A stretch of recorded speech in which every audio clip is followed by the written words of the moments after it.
घर से बाहर। शंकर अभी तक सोया हुआ था। सुबह के 8 बज चुके थे। कमरे के अंदर सूर्य की किरणें प्रवेश कर चुकी थी और छत के ऊपर पक्षी चहचहा रहे थे। बाहर गली में लोगों का आना जाना शुरू हो चुका था। बस स्टैंड की तरफ से गाड़ियों के हॉर्न की आवाजें साफ सुनाई दे रही थी। बीए बीएड के साथ हिंदी एमए करने के बाद सरकारी नौकरी की तलाश में आकर शहर में पढ़ाई कर रहा है।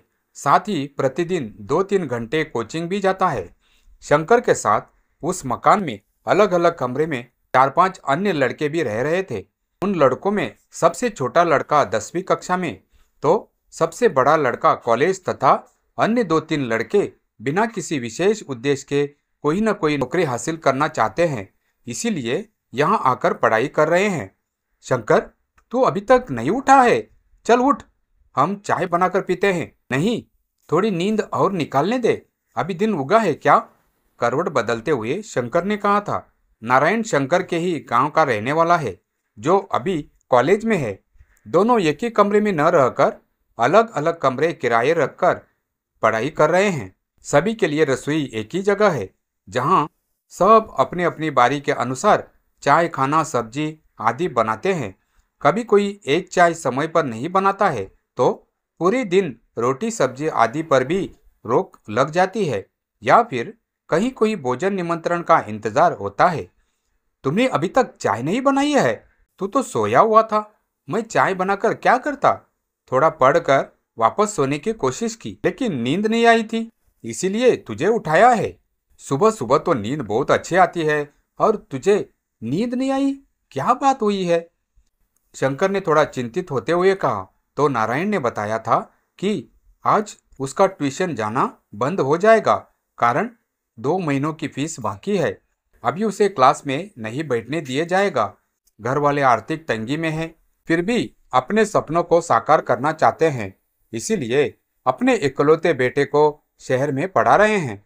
दूसरी तरफ शंकर के पापा सर्विस में है। रुपये पैसे का कभी कोई अभाव महसूस नहीं हुआ था। महीना होते ही शंकर कम से कम 5-7 हजार रुपये लड़ झगड़ कर पढ़ाई के नाम पर पापा से छीन लेता है। इतना कुछ करके भी वह कोचिंग क्लास सप्ताह में एकाध बार ही जाता है और फीस पूरी देता है। हाँ, एक बात और है कि शंकर को किताबें पढ़ने के बजाय खरीदने का शौक ज्यादा है। इसके अलावा और भी ढेरों शौक है, जैसे फिल्म देखना, सिगरेट पीना, बस स्टैंड पर चक्कर काटना, नाश्ता वास्ता होटल इत्यादि। नारायण के माँ बाप की तरह शंकर के माँ बाप का भी कुछ सपना है, लेकिन नारायण की तरह शंकर का कोई खास सपना नहीं है। शंकर कभी कभी अपने साथियों को कहा करता है, पढ़ पढ़ कर मैं थक गया हूँ, किस्मत होगी तो नौकरी मिल जाएगी, नहीं तो कितना भी पढ़ो कुछ नहीं हो सकता। शंकर बिस्तर को समेटे बिना ही कमरे से बाहर निकला। हाथ मुंह धोने के बाद चाय पीने के लिए स्टूल लगाकर बैठ गया। नारायण चाय लेकर आया, तब जाकर वह स्टूल से उठकर बाहर बाजार गया। वहां से कुछ सामान खरीद कर लाया। उसके पहले देखा तो नारायण रात की बची हुई रोटी खा चुका था, लेकिन शंकर ठंडी रोटी खाने के बजाय भूखा रहना ज्यादा पसंद करता था। बहुत पढ़ लिया है तू, सब कुछ आज ही पढ़ेगा क्या? खाना कौन बनाएगा? नारायण पढ़ता हुआ किताब बंद करके खाना बनाने के काम में जुट गया था। रोटी सेकते हुए थोड़ा गंभीर होकर वह बोला, तुम्हारे पास पैसे हो तो थोड़े मुझे उधार दे दो, अगले महीने घर से मंगवाकर तुझे वापस कर दूंगा। आज मुझे ट्यूशन फीस देनी है, वरना आज ट्यूशन भी नहीं जा सकूंगा। मेरे पास भी इतने रुपए नहीं है, मैं तेरे घर फोन कर देता हूँ, जो व्यवस्था करके रखेंगे। तो मैं दिन में गांव जा रहा हूँ, इसके साथ ही लेता आऊंगा। तो फिर आज मुझे कमरे पर ही रहना पड़ेगा? हाँ, इसमें क्या बात है, एक दिन ट्यूशन नहीं जाने से क्या नुकसान हो जाएगा? यह उपदेश देने के बाद शंकर अपने मोबाइल को हाथ में लेकर सहलाने लग गया। नेट चलाना, डाउनलोड करना और ऐसे वैसे फोटो वीडियो देखना ही उसका शौक है। इस मोबाइल ने शंकर की तरह कई लड़कों को आगे बढ़ने के बजाय पीछे धकेलने में अपना अहम योगदान दिया है। इसने रहन सहन और आचार विचार के साथ अश्लीलता, असभ्यता तथा अगिनत गलत आदतों को जन्म दिया है। उस वक्त शंकर के भविष्य पर प्रश्न चिन्ह लग चुका था।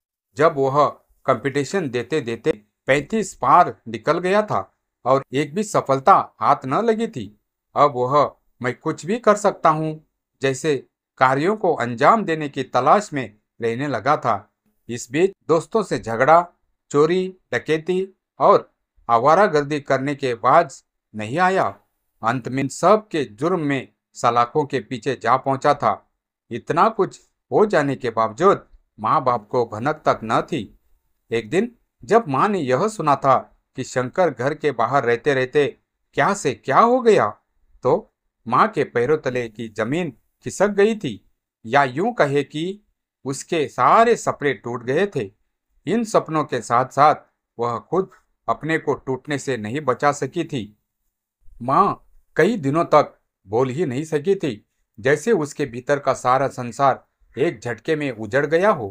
पिता दफ्तर से लौटे तो माँ की सुनी बुझी आंखों को देखकर ही सब समझ गए, मगर उन्होंने भी कुछ नहीं कहा, बस चुपचाप बैठ गए।